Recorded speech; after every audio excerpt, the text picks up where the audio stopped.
Olá, caríssimos irmãos e irmãs. Bem-vindos a mais este momento do nosso Logos, nossa homilia dominical. Esta semana nos encontramos no 18º domingo do tempo comum e a liturgia nos oferece um dos mais belos retratos da identidade de Deus. Se tivéssemos de condensar toda a palavra de Deus, hoje proclamada, numa única palavra, essa palavra seria providência. O Deus providencial. Depois de vários domingos em que Jesus nos foi revelando através das parábolas o mistério do reino dos céus, hoje este reino deixa de ser apenas anunciado para se tornar visível. O reino manifesta-se na história concreta, no meio das necessidades humanas. E quando Deus se inclina para com a nossa fragilidade, a fragilidade do seu povo, e responde às carências do ser humano. O reino de Deus é, antes de mais, a manifestação da providência. Um Deus que não permanece distante, mas que vê, escuta, compadece-se e alimenta os seus filhos. O Evangelho apresenta-nos o conhecido relato da multiplicação dos pães e dos peixes. Um dos poucos milagres narrados pelos 4 evangelhos.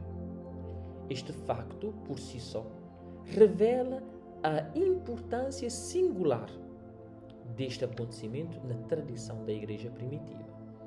Não se trata apenas de um prodígio extraordinário destinado a impressionar as multidões, mas de um verdadeiro sinal messiânico que revela quem é Jesus e qual é a natureza da sua missão. Jesus encontra-se diante de uma multidão cansada, faminta, desorientada. Uma multidão que o seguia porque encontrou nele uma palavra de vida. É precisamente a estes seguidores que ele oferece o pão. Não responde aos escribas nem aos fariseus, que permanecem fechados à fé. Responde, antes de mais, àqueles que caminham com ele. E este detalhe é profundamente significativo. A providência de Deus manifesta-se àqueles que fazem da sua vida um caminho de discipulado. É igualmente notável que Jesus não começa do nada. Pede que lhe tragam aquilo que existe: 5 pães e 2 peixes. Aos olhos humanos, trata-se de uma quantidade ridiculamente insuficiente. Aos olhos de Deus, porém, é matéria suficiente para realizar o milagre. A lógica divina nunca coincide com a lógica da escassez humana. Deus parte sempre daquilo que o homem coloca nas suas mãos. Os 5 pães e os 2 peixes, que prefazem o número 7, evocam simbolicamente a plenitude e a perfeição da ação divina. Aquilo que é pequeno, quando entregue a Cristo, torna-se abundante. Esta é uma grande lição espiritual. Deus não nos pede aquilo que não possuímos, pede apenas que lhe entreguemos aquilo que somos e aquilo que temos. O pouco oferecido com fé transforma-se em bênção para muitos. Mas este milagre aponta para uma realidade ainda mais profunda. Os pães e os peixes, um claro significado eucarístico. Os gestos de Jesus: tomar o pão, entregar os peixes, olhar ao céu, pronunciar a bênção, partir e distribuir, antecipam os gestos da última ceia e anunciam o dom supremo da Eucaristia. A multiplicação dos pães não é apenas a resposta à fome física daquela multidão.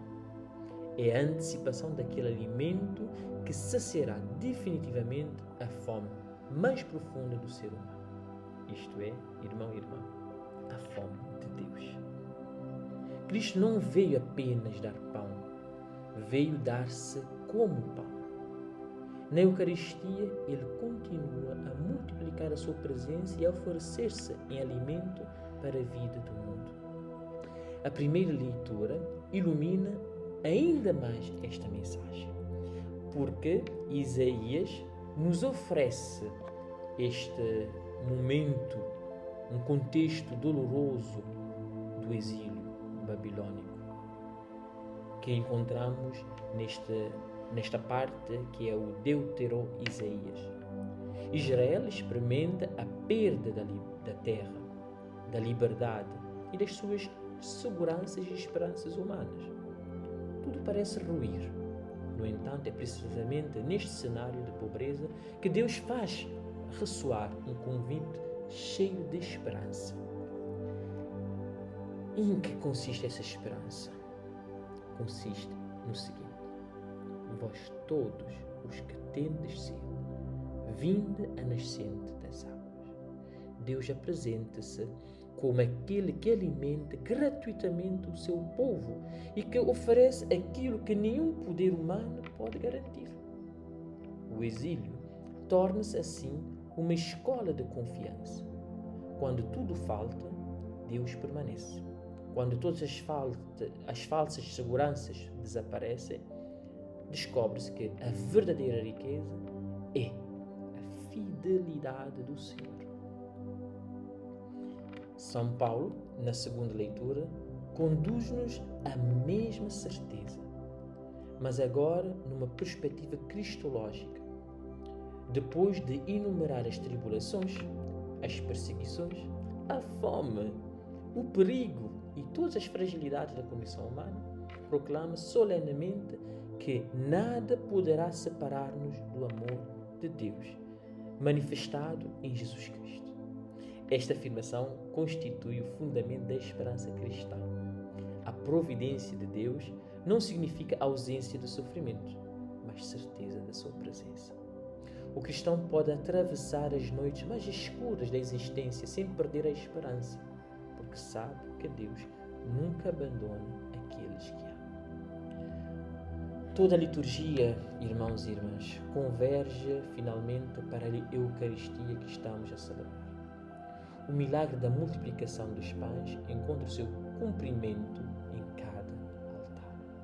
Aqui, Cristo continua a reunir o seu povo, continua a alimentar os famintos, continua a fazer a sua igreja uma comunidade de irmãos.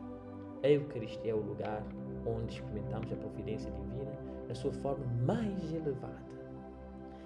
Nela recebemos não apenas um dom de Deus, mas o próprio Deus feito alimento.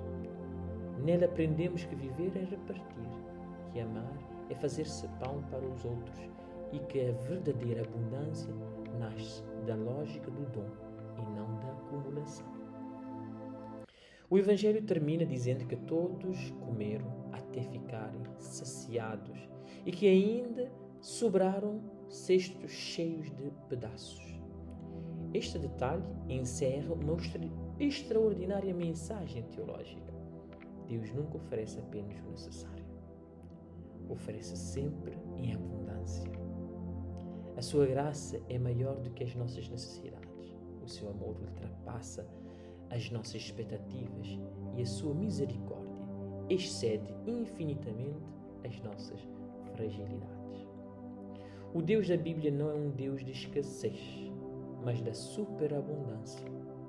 Quem coloca a sua vida nas mãos de Cristo nunca fica desiludido, porque a providência divina sabe sempre ir além daquilo que o coração humano é capaz de imaginar. Que esta palavra, irmão e irmã, fortaleça hoje a nossa confiança. No mundo marcado pela insegurança, pelo medo, pela tentação de confiar apenas nos próprios recursos, Cristo recorda-nos que continua a ser o pão da vida e a verdadeira providência do Pai. aproximemos dele com fé. Deixemos que multiplique a pobreza da nossa existência e aprendamos a sua escola, a transformar a nossa vida em pão repartido para os irmãos. Santo Domingo,